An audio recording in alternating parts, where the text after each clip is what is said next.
What's up, folks? Dave Swift here for ClientAmp.com. The good folks over at Cloudways reached out to me and asked if I would like to make a video about their team collaboration features. Specifically, they've got a brand new client portal. So we're going to be going into all of that in this video. You can figure out if this is the provider that you'd like to use for managing your own website, or perhaps to start your own WordPress agency. I still believe after 7 years of running our own agency here, we have a 6-figure agency, earning a very good living, very stress-free. I think it's a great lifestyle business for anyone out there looking to break free from the 9-to-5. I definitely would still consider managing WordPress-based websites for our clients. So I'm going to show you how you might approach that if you're using Cloudways. Inside of this video, let's dig right in. Here is my Cloudways demo account. You can see this is the dashboard screen. I got a nice overview of everything that's going on inside of my account, including the total number of servers that I'm running, the number of applications on those servers. So I just have one application per server. And then there's a new section over here called Autonomous Apps. This is a brand new feature from Cloudways. I made a video about it a few months back. I will link to that below in the description if you want to know more about what an autonomous app is. It's not going to destruct the universe or anything like that, but it is a pretty cool feature. All right, so how does collaboration work on Cloudways? We've got our dashboard here. We can see everything going on. But what if we wanted to share this with, let's say, a co-founder or a co-worker? How could we do that? What's the easiest way inside of Cloudways? Well, over to the left-hand sidebar here, we've got some options. One of them is pretty obvious, Teams right here. Before we get into that, I want to point out, this is the new killer feature. I'm excited to show you this at the end of the video, but you know what? I got to keep the retention numbers up for this video. So make sure you watch all the way to the end and hit the like button, hit subscribe if you haven't done so already. First, let's dive into Teams here. Let me show you how this works. Now, I'm going to add a new team member by clicking on this button right here. And then I just have a simple form to fill out. I'll add my team member's email address, their name, and then I can choose their job title and status. All right, now this could be a co-founder, a client. It doesn't really matter. It's just whoever you want to share your Cloudways console with. That's kind of what they call this back end area of Cloudways. Of course, we manage WordPress. Any PHP application can be run on Cloudways, but we do that through the Cloudways console. So whoever needs to access this, which will not be all of your clients, by the way, but if you want to provide access, you have technical clients, they need access, you can definitely do that. So I've got an email address in here, a member name. I'm going to show you the options for job title and status, just to make this clear. We've got a range of options here. Unfortunately, there's an other option, but you can't just type in a specific title. So maybe you just do web developer, or let's say other exec management. I think that's probably what I would use for most clients. Maybe a client option would be a nice little thing. We can send that out to Cloudways. Let's see if maybe they could add client option in there. That'd be great. And then we have our status here, active or not active. This is basically just saying, does this person work at your company? Is this person an active client? Is this someone who actually still needs access to the Cloudways console under your account? Easy way to toggle that on and off. For now, I'm going to leave this as active. Now we've got two different headings here to address. One is called global permissions, and the next is console access. First up, global permissions. This is essentially pretty simple. Do you want this person to have access to the billing information? Can they change the credit card? Can they pay invoices? Can they manage the amount of funds that you've deposited with Cloudways so that they can charge you when you spin up new servers? So that is the option right here. I would leave this unchecked for most scenarios. Maybe if you have a co-founder or maybe someone who is in charge of paying the bills at your company, you don't want to turn this on. But otherwise, I couldn't see a scenario I'd want to necessarily share this with a client. Typically, what you would do is charge the client a fee, and then you would cover the Cloudways costs. Now, there's that new feature I just mentioned, the client portal, which is going to make that a whole lot easier. Again, we'll look at that in a moment. Now, we have support access. This is essentially saying, hey, do you want this person to be able to contact Cloudways and ask them support questions? If this is a client, well, that might be something that you're doing for them, so you would not allow them support access. Again, if maybe it's a developer or an internal team member, then of course you would want them to be able to access Cloudways support, which by the way is always just right over here. So it says need a hand, you can click on that, and then you can either chat with them. It depends on the level of support that you have. You can chat with them, send them a message. There's a lot of great ways to interact with Cloudways support, which has improved dramatically over the years. When I first started using Cloudways back in about 2017, that was one of the things that people didn't like so much about them. I think they have gotten way, way better over the last few years. So for this example, I'll turn on support access, but leave billing access off. Now, next we have console access. So if I turn this on or I check this box, I'm given two options. By the way, what is the console? It's the Cloudways admin area that we're in right here. That's the admin console. That's what they're talking about. So we have two options: full access, which means they can do anything. They can anything except for the team module. They can't add new team members. That's only for you, the super administrator. But they can do everything else. Now, obviously, if you don't give them billing access, they can't do that. But they could essentially, spin up servers, add add-ons, change applications, delete stuff, move things around. That would be full access. If you want to add limited access, which is what I'd recommend for most people most of the time, you would choose this option, and then we need to choose what access we're providing. Should this person be able to add new servers? Check that box if you want them to. Should they be able to manage the add-ons that Cloudways offers? They've got a lot of great add-ons, but some of them can add up. So you might not want to just willy-nilly give out permission to access the add-on setting, particularly if you're using things like mail and they could potentially screw up the settings. Delete mail. I don't want this anymore. And they've just erased your company's email. So let's make sure we leave this on only in appropriate situations. And then we have the option to manage projects. And finally, I can choose which of the servers that I have currently on my account that I would like for this new team member to be able to configure, to be able to manage and access. So in this example, I'm going to choose this server right here called the Coaching Wizard website. In this example, I've kind of set up a demo account that has 4 different servers and based on around 3 different clients. Let's say I'm managing client websites. I've got one that sells widgets, I've got one that sells info products, and I've got one that is a consultant and sells coaching. So right now I'm adding my consulting client to Cloudways so that they could log in and manage things. Now I could go ahead and hit add member here, but I kind of put in a dummy email at the top, so I'm not gonna do that. Let me just change this to be something that maybe I can access down the road. All right, I've got that updated. I'm gonna go ahead and add this member. And it says team member has been added. And it's basically waiting here for this invitation to be accepted. All right, and just a moment later, I've received the email to my dummy account that I set up. And you can see there's basically just a link. It explains what's going on. And I can click this link here and log in to my Cloudways account as the client. I'm gonna save this for a little bit later on in the video, but I wanted to show you the confirmation email that's sent out. It's a pretty straightforward process to just give someone access to Cloudways. Really simple. I like how they do this. So back over in my primary Cloudways account here, I can see all of my team members. And if I needed to make a change, let's say someone wanted access to a specific server they didn't have, or maybe someone left the company and they needed to update their profile, I could just click on their name and then change their status to be not active, or click down here and add them to whatever server I wanted to grant them access to. For now, let's just cancel out of this and we'll continue looking at some of the other collaboration features. Now, if you're working with other developers or maybe just people who are helping you with your WordPress website, they might not ever need to log into Cloudways. You might not have to add them as a team member. There's certainly other ways to give them some access to your application, to WordPress, without having to add them to the Cloudways console. So let's investigate a couple of these. The most obvious one is just to add them as a user inside of WordPress. And so to do this, you would just open up your WordPress website, log into the admin panel, and then just go under users here and choose add new user. And then they would have access to your WordPress website. You can choose the permission level here. If they're a developer and they need full access, you'd want to set it up to be administrator. However, WordPress has lots of user management plugins that will really allow you to very finely dial in the specific permissions that you're going to grant to a new user. It's a little outside of the scope of this video, but I want to point out that they might not even need to access Cloudways at all, especially if they're just trying to work on your website. However, often developers will want a little bit more access than just the back end of WordPress. Often they'll want to be able to access the FTP section so they can modify the specific configuration files inside of WordPress. To do that in Cloudways, it's also really, really easy.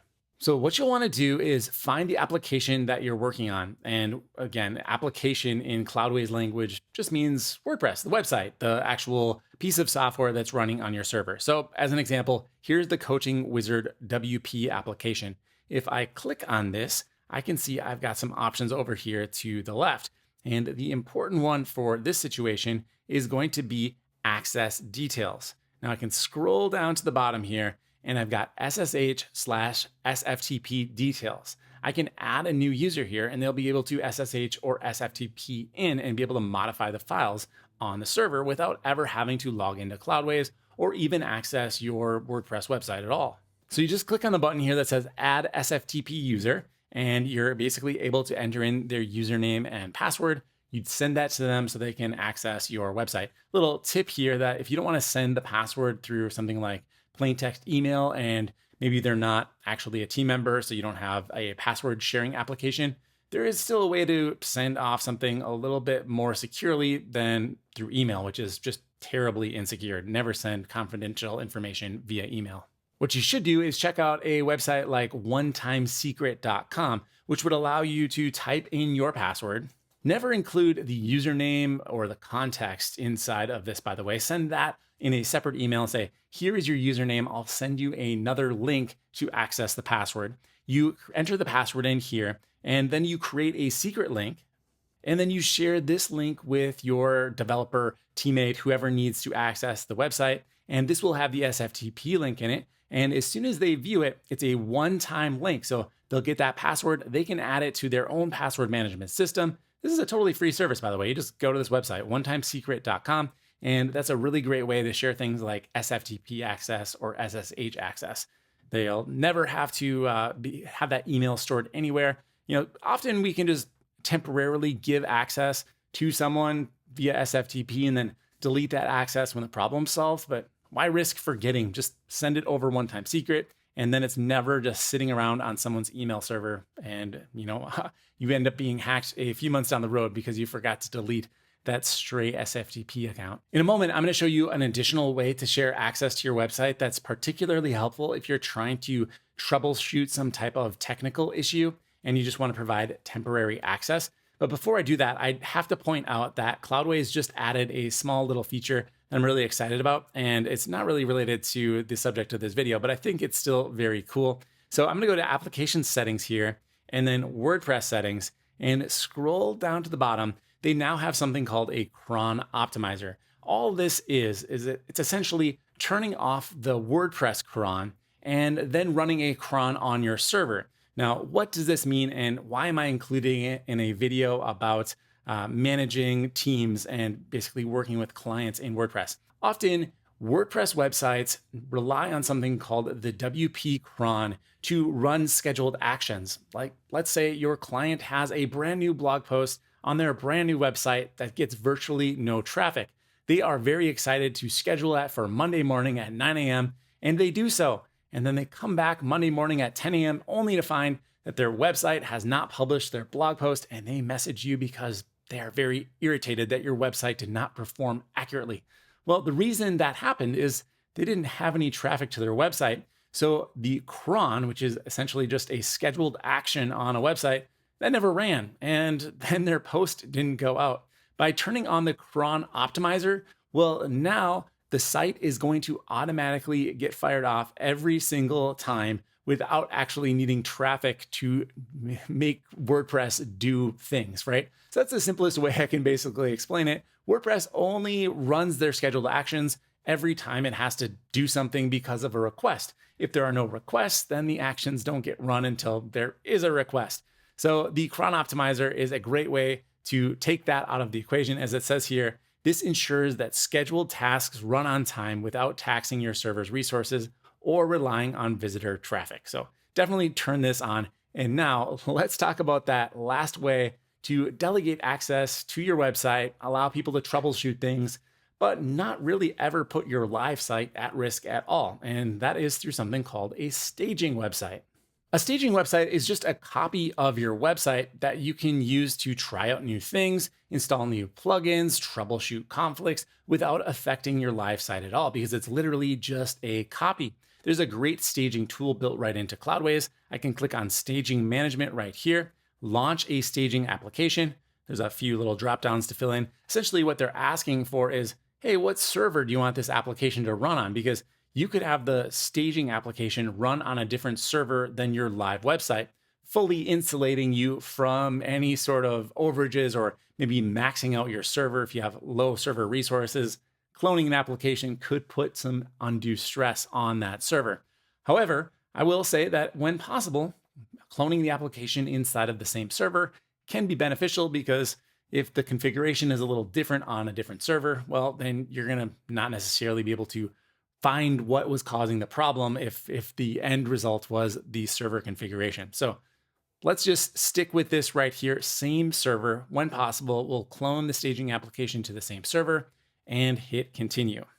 Now this does take a few minutes because it's obviously got to copy all of the files from the original application over to the new one. It's doing so right here. It says creating staging application. It's in progress. I'll just wait for this to complete and then I'll be able to log in and access my staging site. All right, my staging application is now available. You can see it here on the dashboard and it has a special badge to indicate that it is a staging site. Now, what's cool about staging sites is that you can give access to this freely by, just logging in like I showed you before inside of WordPress, adding a new user, allowing them to turn off every plugin, switch out themes, figure out what's going on with your website, or even test out a new plugin. And then once they've done so, you can just replicate that over on your live site to be sure that it's not going to cause any further issues or solve whatever problem was going on. However, you could also just copy that staging site back over to live. That's something I do less frequently, but in certain scenarios, it might make sense. So I'm going to open this up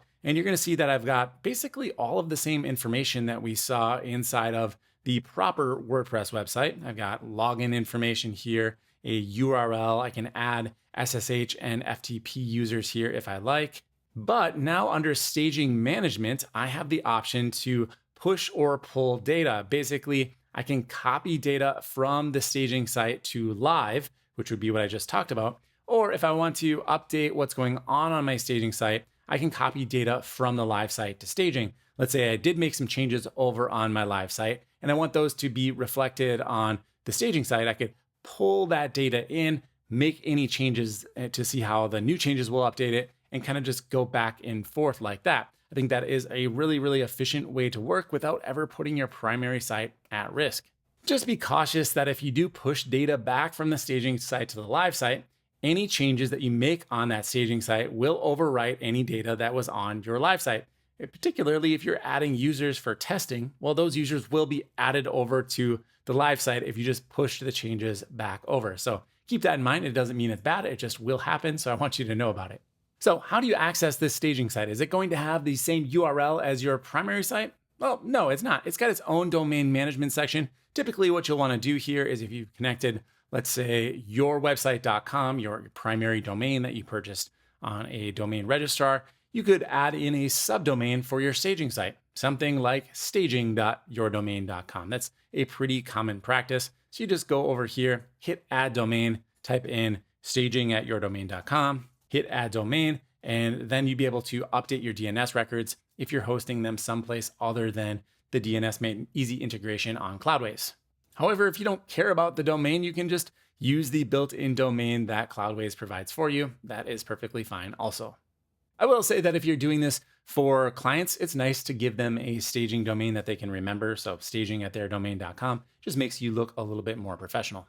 All right, and just one more thing to talk about before we dive into the client building portal, and that is what happens when someone wants to leave your service. Let's say you are running a WordPress agency and you lose a client. It happens. I mean, it doesn't happen to me, but I'm sure it happens to some people out there. So what happens when you want to have your client go off on their own? Well, there's a great way in Cloudways that you can continue to monetize that relationship, even if you're not serving them as an active client. And I'd like to kind of spill the beans here on how you could do that. The first step would be to sign up as a Cloudways affiliate. You've got the option down here. There's a little $sign. You just click on this, fill out the little form, and you can become a Cloudways affiliate. Then you'll get a little link here. You would grab this link, and then when your client is leaving, you would say, all right, I'm going to get this moved over for you so you can take care of it on your own. Here, sign up over here for an account. It'll be cheaper than what I'm charging you because you'll be working directly with the service that I use. Click here, create an account, and then Cloudways is going to pay you because they're now an affiliate customer under your link. Now, what you'll do after that is simply transfer your server over to the client. To do so is very, very easy. You'll go over to your Cloudways flexible settings. This is kind of the traditional Cloudways options that have been around for many, many years now. And you'll go to My Servers, find the client that is leaving. I like to create a server for each client. You don't have to do that, but it makes this process so much easier. Let's say our coaching wizard website was going their own way.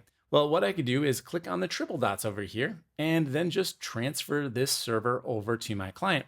If I click on this, it just pops open a dialog box where I can enter in that client's email address, hit transfer server, and then they will get access to that server and you will no longer have to take care of it.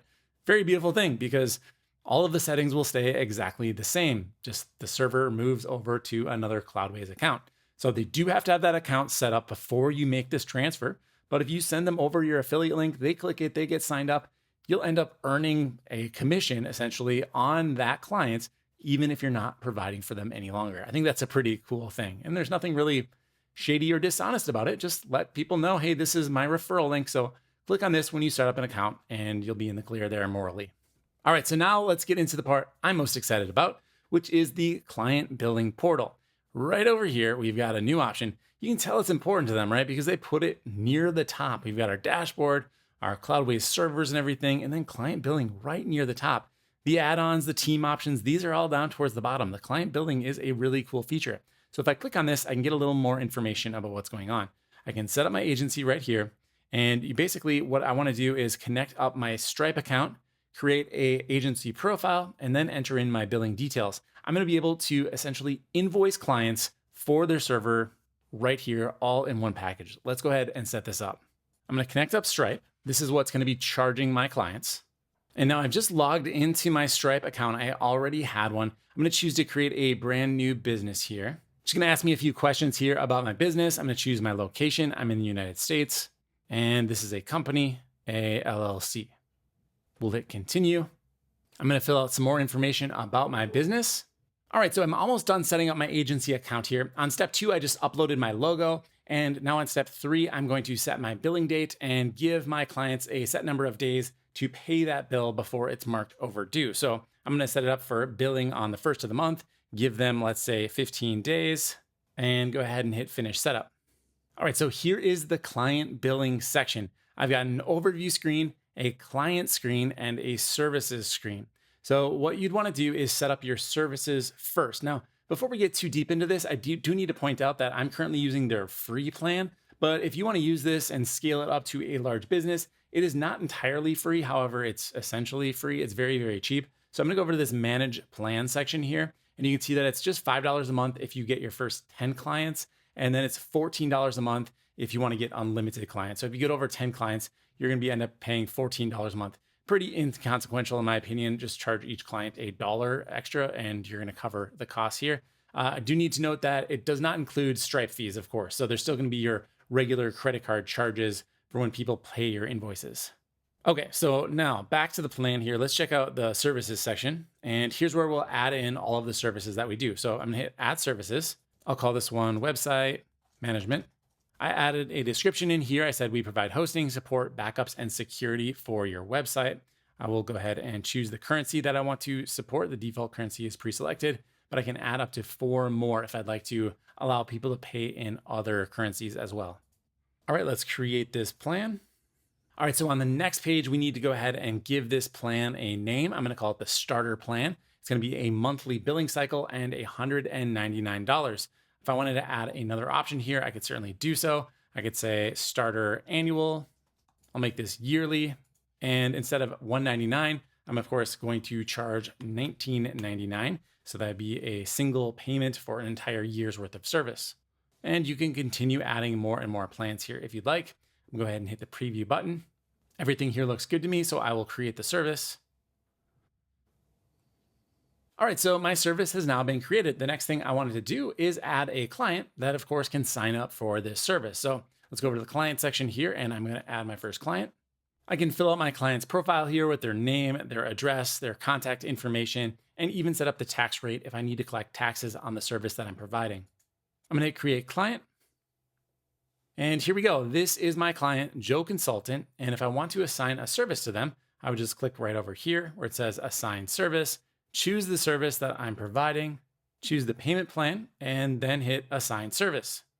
Now I've got some options on the next screen here. I can send the invoice immediately and then charge them a prorated amount between May 28th and June 1st, or I can send the first invoice on June 1st and then charge them the full amount for that period. I think for the sake of this video, I'm gonna go ahead and send the invoice immediately so we can see what an invoice looks like, and I'll assign the service.